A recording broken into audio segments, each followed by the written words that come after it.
Olá pessoal, aqui é o professor Feliciano, fazendo mais um vídeo para vocês de matemática, o pessoal da segunda etapa, correto? Nesse vídeo a gente vai estar reexplicando o que já foi colocado pelo professor no outro vídeo que eu passei para vocês aí, né? Sobre circunferência trigonométrica, correto? Então o que vem a ser a circunferência trigonométrica, pessoal?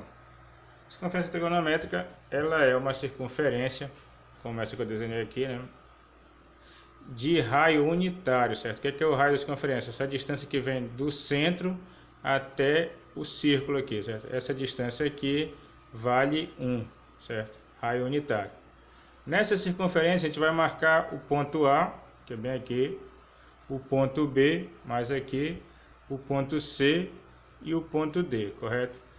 E a gente vai poder percorrer essa circunferência no sentido anti-horário, que é chamado de sentido positivo, ou no sentido horário, que é chamado de sentido negativo, certo? Então, se a gente faz partir do A nesse sentido para cá, é o sentido positivo. Partindo do A nesse outro sentido aqui, no sentido horário, é o sentido negativo.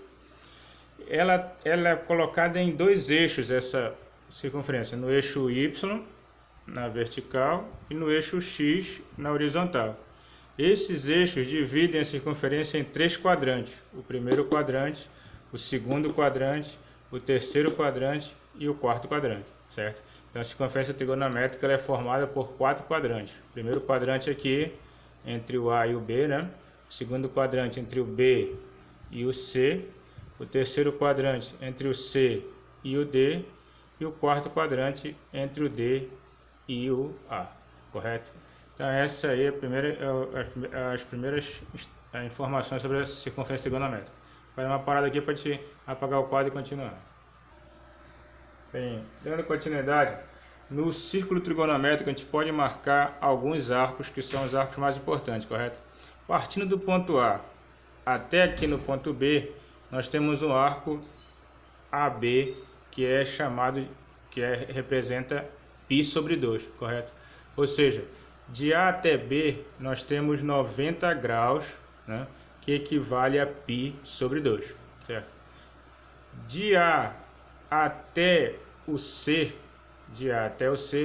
nós temos 180 graus, que equivale a π, certo? Então, de A até o C nós temos o 180 graus, que equivale a π, certo? Também aqui no C eu tenho π radianos ou 180 graus. Do A até o D, bem aqui no D, nós temos 90 mais 90, 180, mais 90, 270 graus, que equivale a 3π sobre 2 radianos, certo? Então o arco AD, né, do A até o D, ele equivale a 3π sobre 2 radianos. E dando uma volta completa, correto? Quando a gente dá uma volta completa, a gente tem 360 graus, que equivale a quanto? A 2π radianos, certo? 2π radianos, certo? Isso também foi explicado pelo professor lá naquele vídeo, correto? Então a gente vai dar mais uma parada para a gente continuar agora falando sobre a marcação dos arcos na circunferência, correto? Dando continuidade agora, pessoal, a gente vai ver o seguinte: um arco pode ser marcado no sentido negativo, correto? Então, por exemplo, se eu marcar o arco vindo no sentido negativo, para cá para baixo, eu posso marcar aqui o arco de 45 graus.